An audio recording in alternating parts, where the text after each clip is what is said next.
This is the Loose Pass Rugby Podcast, only on Megafoon Rugby. Welcome to this Loose Pass instant reaction. You, Griffin, and I had a sort of an arrangement. If Argentina beat England, or in this case, run them close, we're going to do an instant reaction because we like Argentina. How's it you, man? Welcome and come. Thank you for doing this. Happy Sunday, everybody. Yes, we like Argentina and we love Argentinian fans. And we hope that even though they came off on the wrong side of the result in that game, that they're all very proud of their players, because what a test match, what a performance, what a statement of what Tier 1 rugby can be. And are Argentina a top 4 international team? I think they gave England a harder game than definitely Australia, definitely Fiji, and probably the All Blacks as well. Mm-hmm. Proper game. 2 very good teams playing proper rugby. I enjoyed it a lot. Well, last week, England was on track to win the World Cup after they beat the All Blacks. Then suddenly they struggled against Argentina. Did they struggle? I mean, like I said, I started watching a little bit. I saw it was 22-3, and I let you know, we're not going to do this one because obviously England's going to beat them. And the next moment, I started doing something else, and lo and behold, let me know, 17-16. What happened? It was a thrilling game with ebbs and flows. What I loved about it was that it was 2 teams asking each other hard questions and both teams taking a while to figure out the answer, but finding the answers and then new questions being asked. It was such a tactical chess match of a game. That's what made it fascinating to me. Maybe as a neutral, particularly for the third quarter, where it was a lot of kicking and a lot of strategic kicking. For a casual rugby fan, perhaps it wasn't that exciting, but for me who watches, I think I worked out I will watch at least 200 rugby matches this year. I got really into it. So the first match, I think for me, Argentina will be playing back that first half in their minds a lot and thinking, what if? So in the first half, there was a lot of scrum penalties going both ways. I think the first 2 scrums, one was a penalty to England, one was a penalty to Argentina. Argentina get the penalty off the first scrum. They go to touch, and it was a good touch find to put them 5 meters out, and the throw was not straight. And the first 2 Argentinian throws in this game at line-out time were called not straight. They were tight calls for me. I think another referee would have let them go, but also I can see where the referee's coming from. And then the third line-out is stolen by England. Now, from this point on in the game and for the rest of the game, Argentina are doubting themselves at line-out time, and eventually the final line-out of the game where they have the opportunity to win, they get that wrong as well. So that's a clear work on for Argentina, because throughout the game from then on, they were trying different things. They were throwing to the front a lot. They were trying to take quick line-outs, and it had an impact later on in the first half when they had another opportunity, a penalty in England's 22, and you can see they're thinking, right, the scrum battle is going either way. We don't back ourselves at lineouts. And at this point in the match, they were already 2 scores down. What do we do? And they went for the tap and go. And what happens? They get held up over the line. So there's so many what ifs from that first half from Argentina. From England, they had very few chances in that first half, but my gosh, did they take them. Like, what did I say to you before the All Blacks match? England are underperforming their 22-meter entries to try scored, and eventually that average will flip and they will get back on track. And that's what we saw in this game. Their first attack, George Ford goes for the drop goal, nails it. Now, I gave him a bit of stick last week for going for a drop goal when I thought the attack was going forward. This one for me was a great call. The attack was halted by Argentina's defence. He goes for the drop goal, gets it. Straight off the kickoff, England exit with a box kick. It's fumbled by Argentina. They don't secure it. It goes to Max Ajomu, who powers all the way to the try line, and it scores. Fair play to Max Ajomu. I thought that he was the star player for England in this match. He plays in the centre for people who don't know that much about him. Not many caps, new to the team, but he was wearing number 12 today. I thought he did very well. And he had a key contribution to England's third try, which was, or it might have been second try actually, which was off a scrum, centre fields. They go left, a couple of phases, not really going anywhere. They go back to Ajomo, and he puts in a beautiful crossfield kick to Emmanuel Favour, who doesn't even have to check his run to catch it, and he's in the corner. It was a great try. Fair play to Ajomo for his contribution there.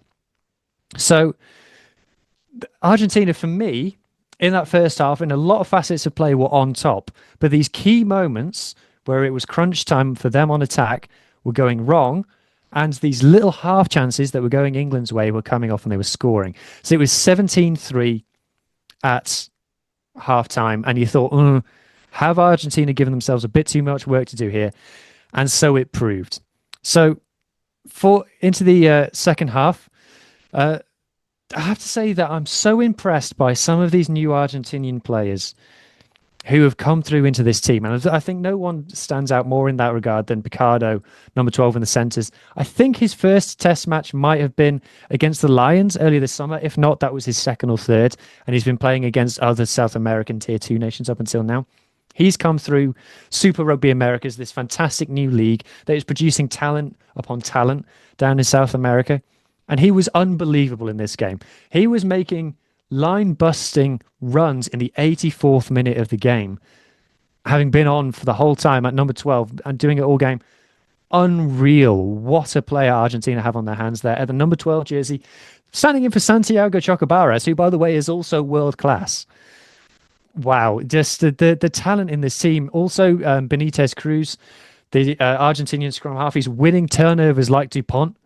He on his own, England had this line out. I think it was in the first half. It goes crash ball centre field. The scrum half, Benitez Cruz, gets over the ball, jackals, survives the clean out from 2 England back rowers and wins the penalty.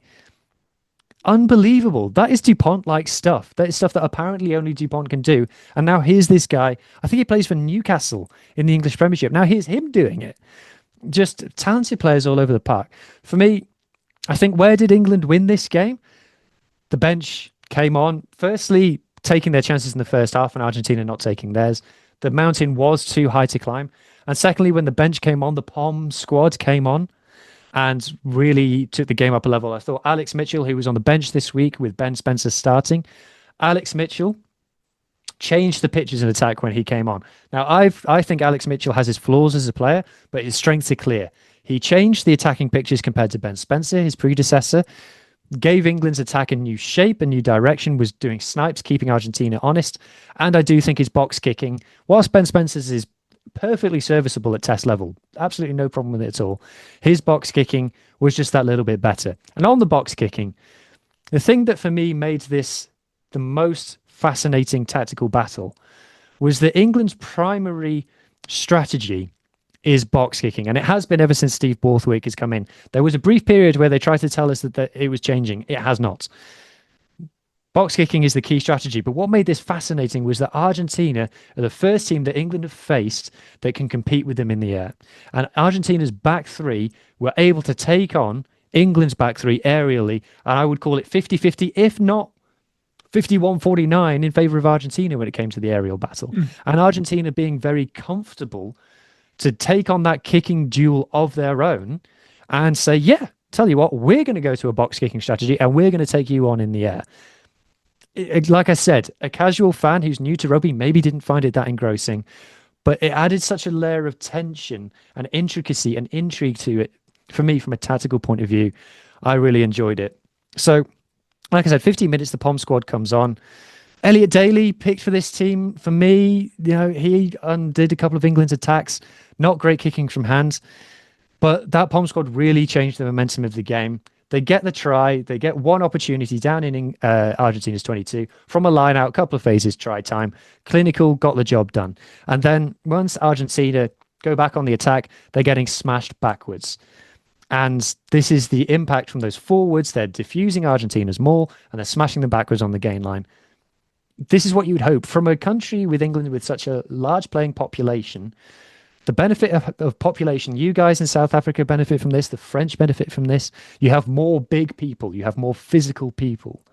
And England have that, and they were able to use that effectively against Argentina in defense in this game. But Argentina, and this is the last point I'll make, for me, I think you have to say they are the fittest team in world rugby.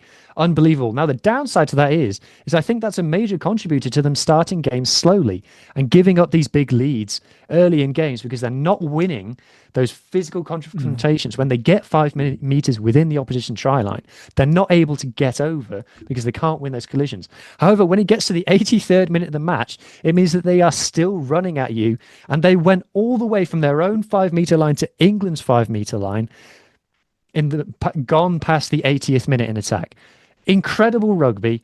And like I said, they'll be kicking themselves over the line out. The scrum was a bit of a lottery and not taking chances in that first half. But I think Argentina would say if we play that game again next week, we would win. And I think England have shown that player for player, are they the best team in the world? No.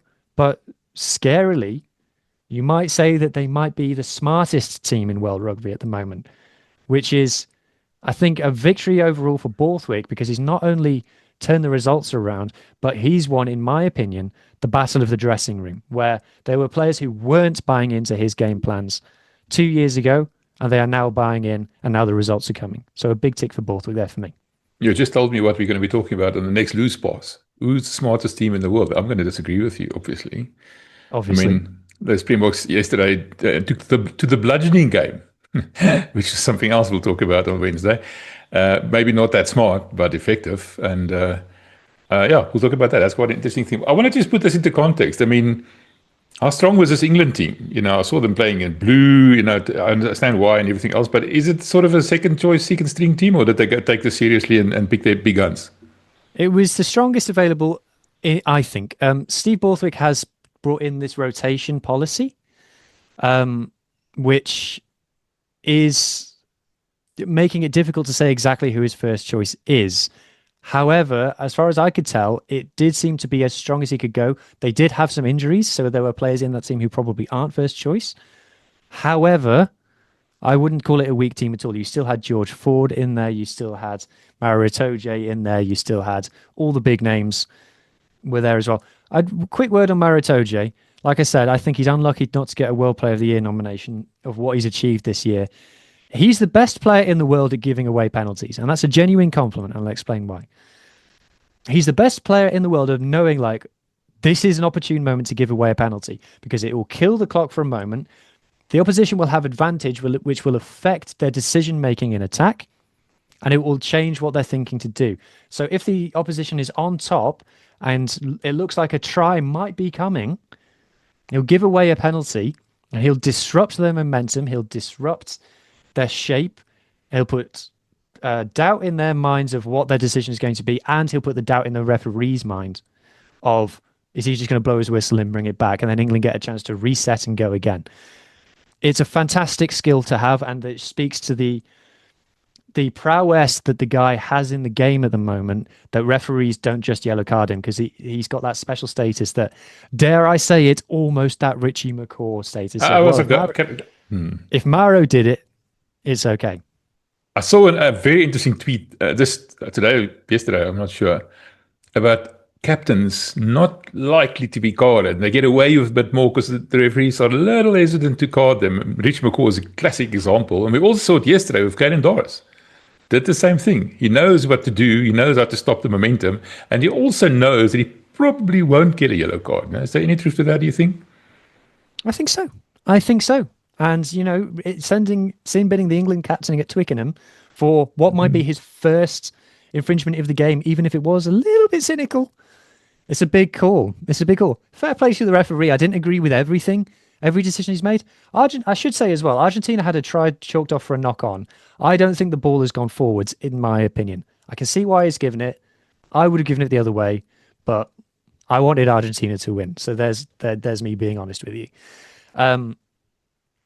But I think broadly the referee had a good game. I think he was pernickety at times, but he's a French referee and they tend to be. Yeah. Well, again, you know, the Springboks at Twickenham, Argentina played the Springboks at Twickenham. You and Harry attended that match, and they came so close. They came so close. Once again, this week, so close. But, you know, is it becoming a case of always the bridesmaid, never the bride? Or maybe it's always the best man, never the groom in this instance. But, you know, what can they do to take that final step and really become a proper contender? I think they're undefeated on their tour so far. I'm trying to remember who they played. They played Wales, Australia. I can't remember if they played anyone else. They might have only had 3 games. And then very close to beating England at Twickenham. Obviously blown apart by the Springboks in South Africa, but very close in Twickenham again. Beat the All Blacks. Should have beaten Australia twice. We're the better team than Australia twice, but only won once. That'll upset them. But I think Constantoni will sleep soundly at night because he's bringing new players in. Like I said, he's blooding these players from Super Rugby Americas who are coming up from playing club rugby in Argentina straight into test rugby and performing. And I think he will be able to look the players in the eyes. And I think more importantly, the players will be able to look him in the eyes and say, Coach, we gave everything today and we followed your game plan and it nearly worked. And next time, Coach, we're going to get them. And so, like I said in the Loose Pass during the week, I think Contempones would be well deserving of a Coach of the Year award. He'll be frustrated and he'll think, God, we could have had some massive results this year, but they beat the Lions game 1. So I think with a bit more, it's a young squad as well. So I think Contempones will think this team is heading in the right direction. And it's not the end of the world to come up just short against England at Twickenham. I think they'll be, the one thing that they will be sore about is that England did a job on them twice in Argentina earlier this year and they didn't get revenge. That's one thing that will irk them. They played Wales and Scotland before England. I'm just protecting you from the comments because you said they played Australia. Did I? Oh, sorry. I'm just they played Australia in the Rugby Championship. Yeah, way back then, but not in this tour. I'm just giving you a bit of a, protection around there. Okay. Megafoon rugby protection. I'm just going to check. I just want to check something about the England bench. Give me a second. Just give me a second. Rugby Union scores and fixtures. Yes, I believe that Marcus Smith was an unused substitute in this game. Oh, that's interesting. Now, Freddie Stewart at fullback, I thought had his best England game for a long time. I think the opposition suited him. He wasn't perfect, and there were times where his opposite numbers got the better of him. But he went forward most of the time with the ball in hand, especially in contacts. And it was a fierce aerial battle in Vale. It was a sight to behold. It was a battle for the ages. And yeah, so I think Freddie Stewart deserves a pat on the back for this game. And Marcus Smith not coming off the bench, I think is interesting.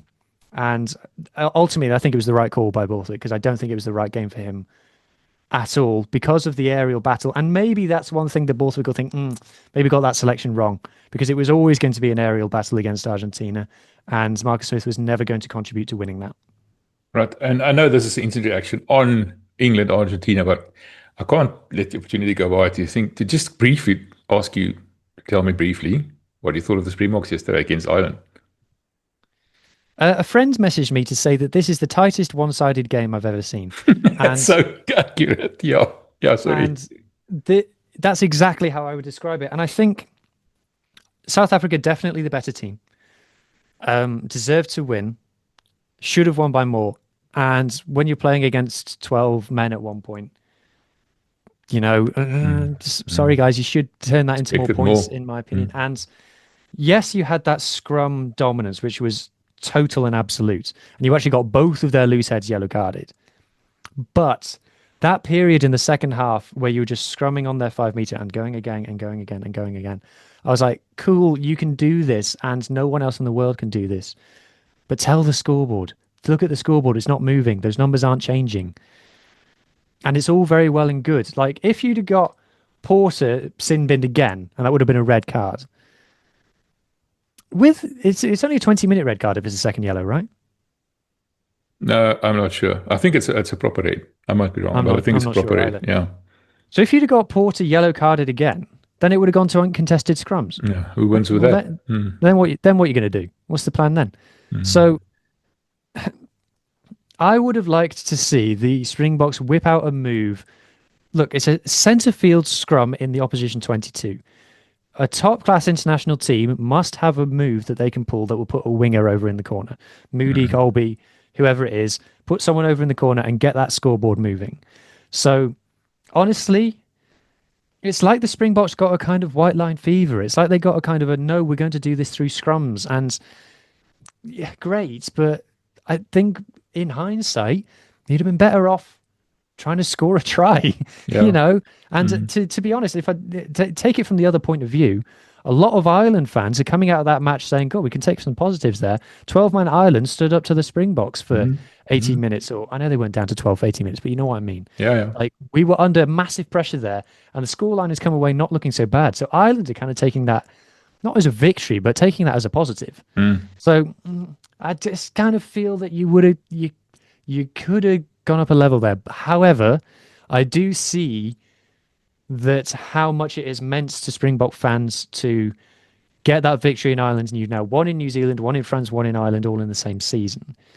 And I know how important that is and how much of a statement in itself it is. So I'm being harsh. And to be honest, MV, was it the greatest game to watch ever? And I'm a guy who likes scrums. Not really. Not really, in my opinion. So I'm being harsh. You've won the game. You've clearly proved that you're the best team in the world. I'm not arguing that. I just think that you could have won extra points for flair, is all I'm saying. The question I want to ask you, and there seems to be a bit of an opinion that the Springboks were not concerned about scoring. They wanted to rub salt in the wounds, score a psychological victory to a degree, break the spirit almost. And they failed in that, I think. Because next year we play them again in Dublin, and it's going to be part of the Nations Championship. We wanted to lay down a marker about how dominant we are. I said to Harry this afternoon, I walked away from that match feeling a little dissatisfied, almost like, expected the knockout to be planted. It never came. I know we won. We know we beat them. We know we won. But it wasn't what you would have expected. It was this kind of dominance, like you just said, the most one-sided whatever game ever. I mean, that to me was, as a South African supporter, Springbok supporter, was a bit disappointing. But I think maybe there was more to it than just beating them on the scoreboard. It was something else. It was beating them down almost. Well, if I flip it around and say next time these two teams play against each other and one side is on top, who is going to call on that game for inspiration? Yeah. Which captain is going to turn around and say, guys, remember this? We've been here before and look how we came through it. I think Caelan Doris might be the one to turn around to his Ireland team and said, guys, do you remember when we were down to 12 men against the Springboks on our own line in Dublin and we held them out? That is something that I will take forward. Even if he doesn't really believe it, I think he could take that forward. Yeah, I agree. Whereas I think Sia, what's he saying? He's like, guys, they were down to 12 men. We were on their line and we didn't put them to the sword. Like I said, we're critiquing the Springboks at a very high standard here. And to me, with the drop in the All Blacks, I thought the All Blacks were, I know it wasn't the full strength All Blacks team. And even though they put 50 on Wales, I thought they were quite poor yesterday at times. With the All Blacks kind of dipping a little bit, I think there's now clear daylight between the Springboks and the rest. You facing up against them in South Africa next year is going to be an unbelievable game. Cannot wait for that already. That's the one that you guys should already be circling. Have circled. Have circled. So that's why we're being hypercritical of the Springboks, even though you've achieved an incredible feat of rugby this year, is because there still could have been better in certain moments, in my opinion. But I'm just some guy on YouTube. So if Razzie wants to tell me to shut the hell up, that's okay. No, but you're our guy on YouTube. And we ask you these questions specifically because sometimes our green glasses, we're a bit myopic, if I can use that word. And we need someone to look at it and say, listen, from an objective point of view, not a supporter point of view, but a rugby lover, which you are, this is what you think. And I agree with you. I agree with you 100%. Ireland would have taken a lot out of that game. The fact that they stood up to the Springboks, they didn't lie down. The All Blacks gave up. France gave up, and Ireland never gave up. That to me is a big thing. I think that's a great point. But it was a great fend by Sasha for his try, wasn't it? Yes, that guy. I tell you, he didn't have a great game. You actually WhatsApped me and said, listen, he's not having a great game. I mean, I can't disagree with you. Early on in the first half, I thought he was struggling. And to be honest, and this isn't a point, this is a wider point, is that I would, based on what I've seen from rugby in 2025 so far, I would have thought that his shoulder to the head would have gone for a bunker review, and it didn't. Okay, whatever. I'm not buying or selling what's right or wrong, but based on what I've seen of this year so far, I thought that's what would have happened, and it didn't. And I've seen Nigel Owens on Twitter say today, like, someone asked him a question, someone said, Nigel, I don't really understand anymore, and Nigel said, no, neither do I, mate. So it's kind of gone that way with the cards, unfortunately. However, it was a great fend, and I'm going to give you a stat now that's criticising Sasha, but then I'm going to defend him as well. By my maths, which might not be perfect, I'm open to being corrected, but by my maths, his goal kicking has slipped below 70% this year. Now, the mitigation I'd give to that, three things. Firstly, his goal kicking has been excellent in the past, so we know he can do it.